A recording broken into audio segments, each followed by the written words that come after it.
Oke, salam ketemu kembali.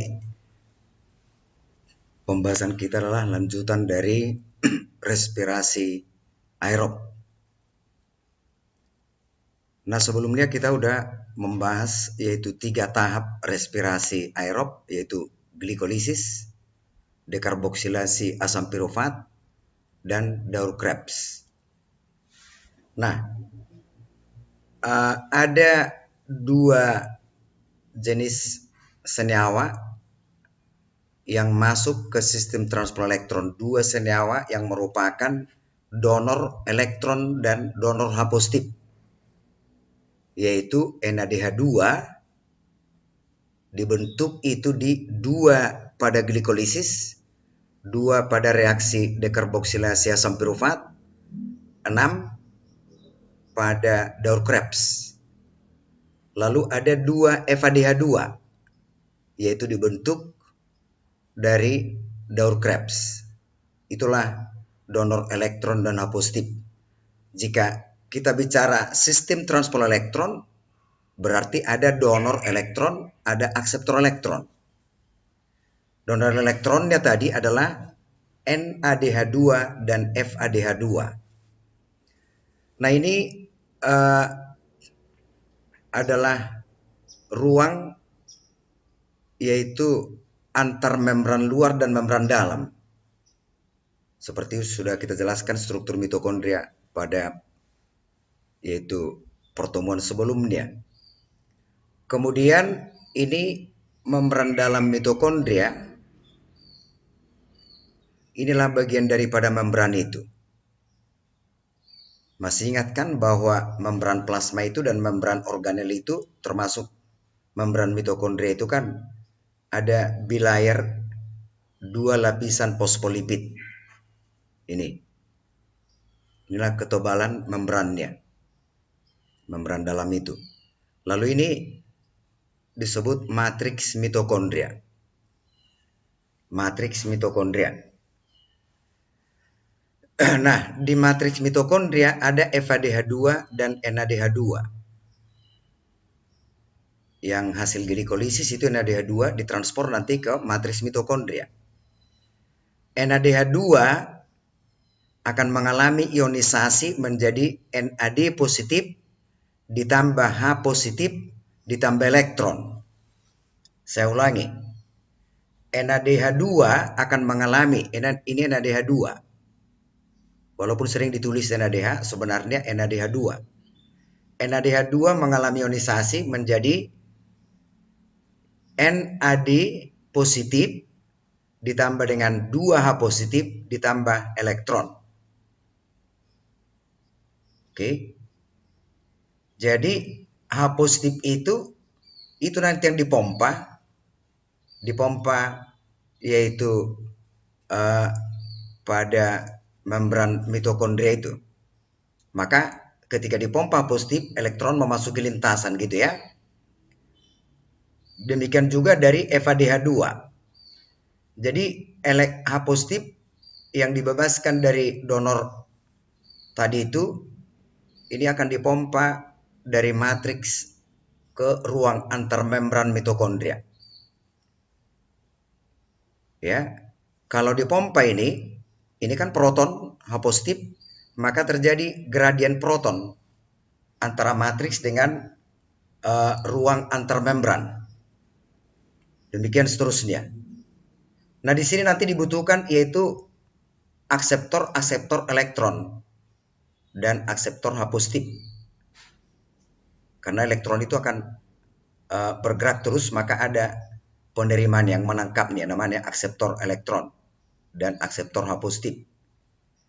Nah, terus memasuki lintasan, ya, ini perpindahan elektron yang dibawa oleh karier tadi itu, perpindahan elektron. Elektron berpindah dari satu akseptor ke akseptor berikutnya, sedangkan H positif atau proton dipompa. Nah, seterusnya nanti bahwa pada lintasan akhir, ya, H positif dipompa dari ruang antarmembran ke matriks mitokondria. Ini namanya kemiosmosis ya. Dengan bantuan enzim ATP sintase, energinya ini tadi ditangkap oleh yaitu ADP, bergabung dengan fosfat, terbentuklah ATP. Energinya itu ditangkap. Lalu energi elektron yang sudah kehilangan energi itu ditangkap oleh O2 bersama-sama dengan H positif, terbentuklah H2O. Ya. Jadi bagaimana terbentuknya H2O pada respirasi sel adalah ketika H positif, ini H positif, dan yaitu elektron ditangkap oleh O2, terbentuklah H2O. Ini elektronnya kan masuk ini. Dari sini dia elektron dia. Oke. Elektron dan H positif ditangkap oleh O2, terbentuklah H2O. Maka fungsi O2 pada respirasi sel adalah akseptor terakhir. Akseptor elektron dan H positif terakhir untuk membentuk H2O.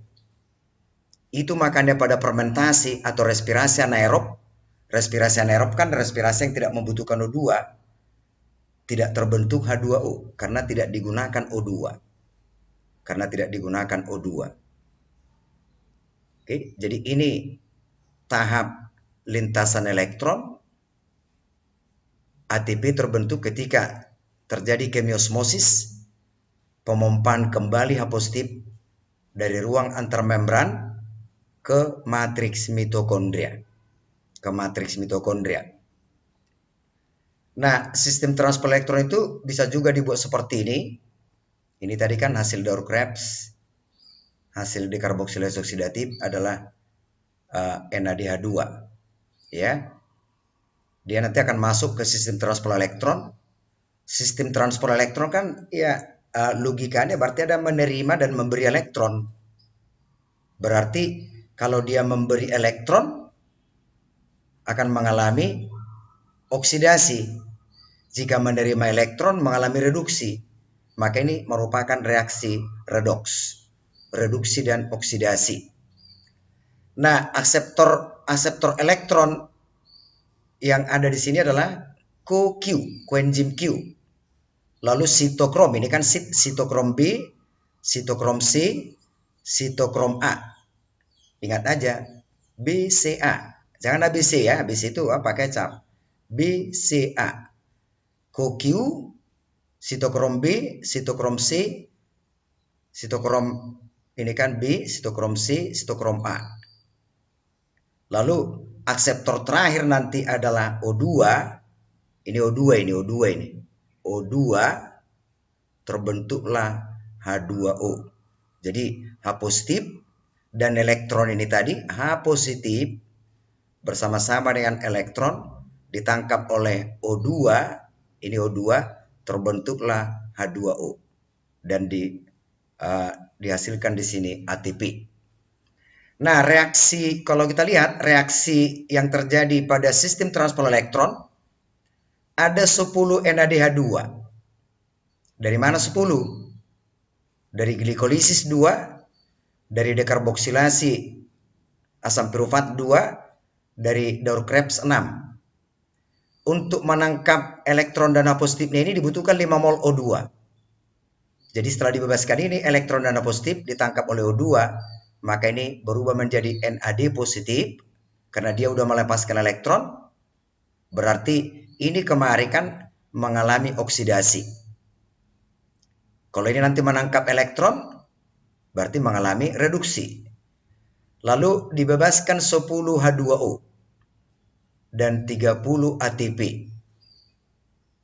Dari 2 FADH2 ini ditangkap elektron dan H positifnya oleh 1 mol O2, diubah menjadi FAD positif, ditambah 2 H2O tambah 4 ATP.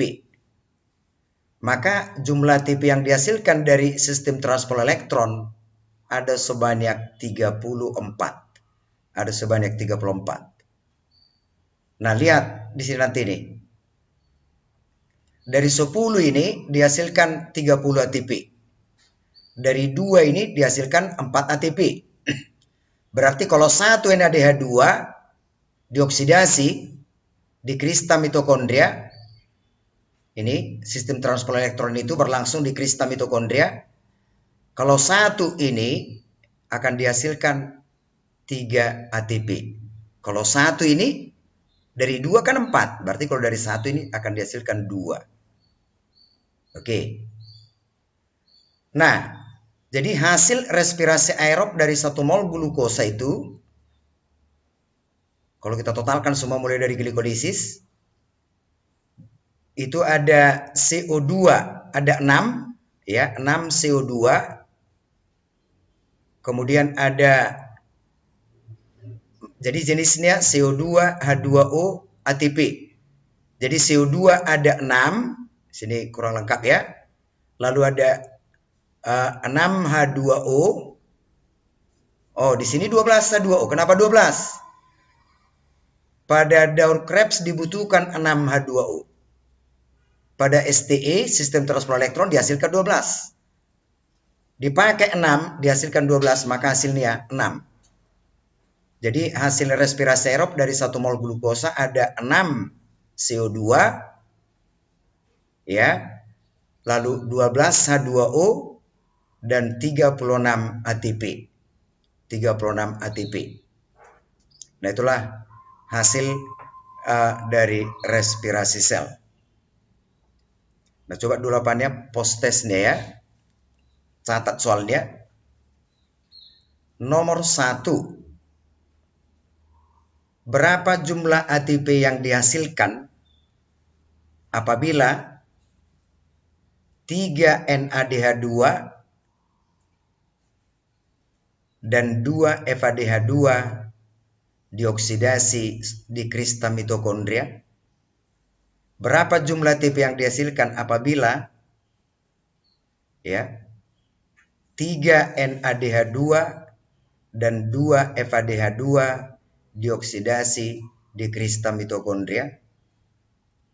Soal nomor 2. Soal nomor 2. Apa fungsi O2 pada respirasi sel? Apa fungsi O2 pada respirasi sel? Soal nomor 3. Tuliskan hasil dari daur Krebs. Tuliskan hasil dari daur Krebs. Oke, atas perhatiannya kita ucapkan terima kasih. Belajar untuk masa depan. Salam sukses. Tetap semangat.